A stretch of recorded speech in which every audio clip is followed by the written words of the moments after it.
Media کا دور ہے اور میڈیا پر بہت سے علماء کو سامنے آنا بڑا پسند ہے کہ کوئی نہ کوئی ایسا شوشہ چھوڑ دیتے ہیں کہ جس کی وجہ سے عام مسلمان خلف شاری کا شکار ہو جاتے ہیں۔ اور تو اور بعض علماء نے یہ وتیرہ بنایا ہوا ہے کہ دیگر بعض علماء کو ڈگریاں دے رہے ہیں، ڈگریاں تقسیم کر رہے ہیں۔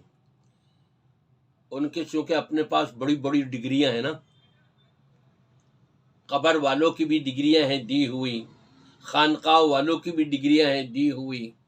اور پھر قطب اور ابدال اور پتہ نہیں کہاں کہاں سے، یہاں تک کہ غیر مسلموں کی بھی دی ہوئی ڈگریاں ان کے پاس چونکہ موجود ہیں، تو وہ پھر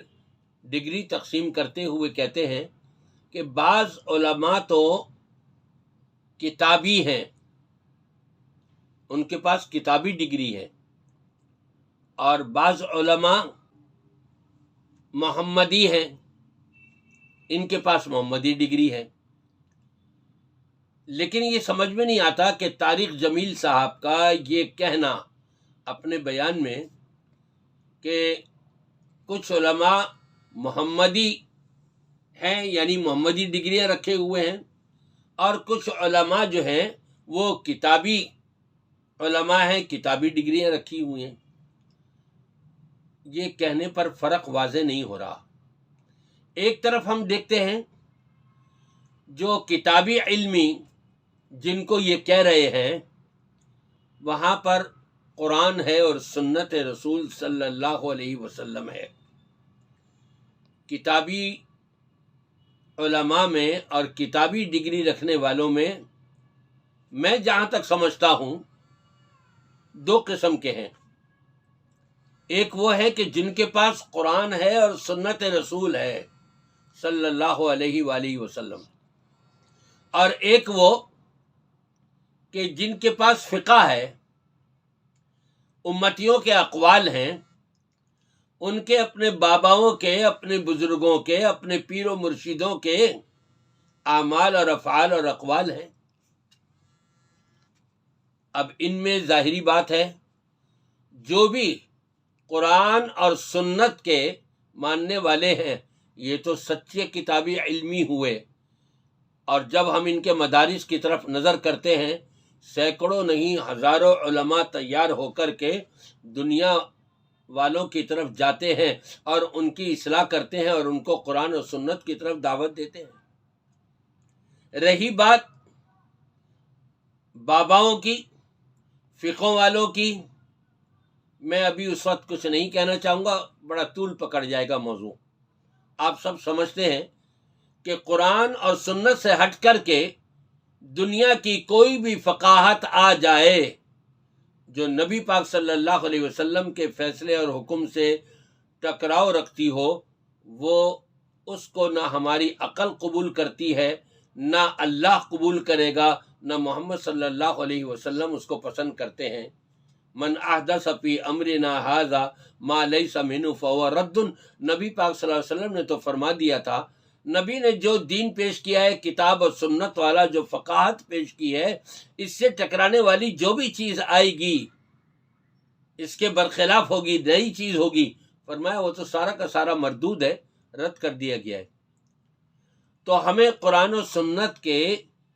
وہ علماء کے جن کو اگر انہوں نے کتابی علماء کہا ہے اور یہ ڈگریاں ان کو دی ہیں، تو وہاں تو ہمیں یہ کام نظر آ رہا ہے، سینکڑوں نہیں ہزاروں علماء تیار ہو رہے ہیں اور دنیا میں پھیل رہے ہیں اور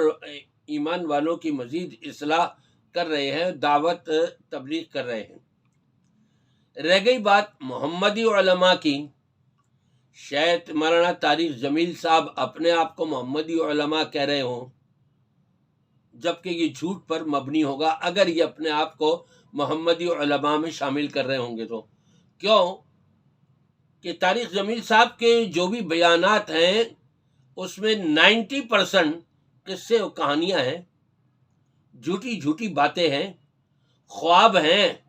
ان کے اپنے بنائے ہوئے من گھڑت واقعات ہیں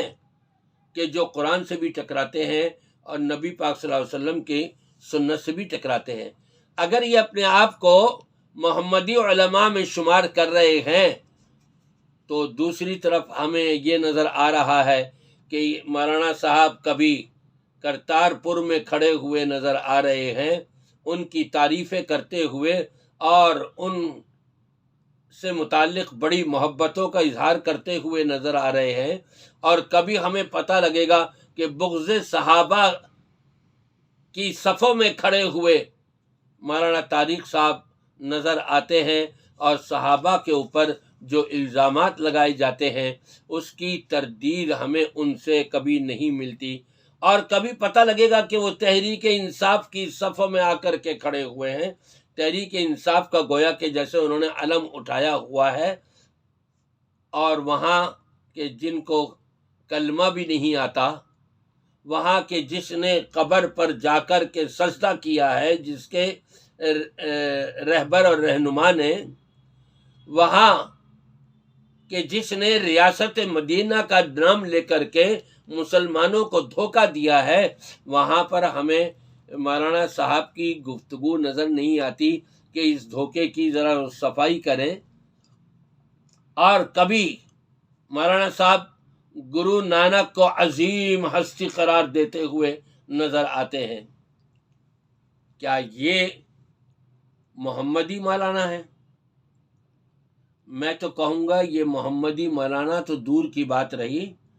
کتابی وہ مولانا، وہ کیٹیگری کے لوگ کہ جن کا تعلق قرآن اور سنت سے ہے، اس سے تعلق تو بڑی دور کی بات رہی۔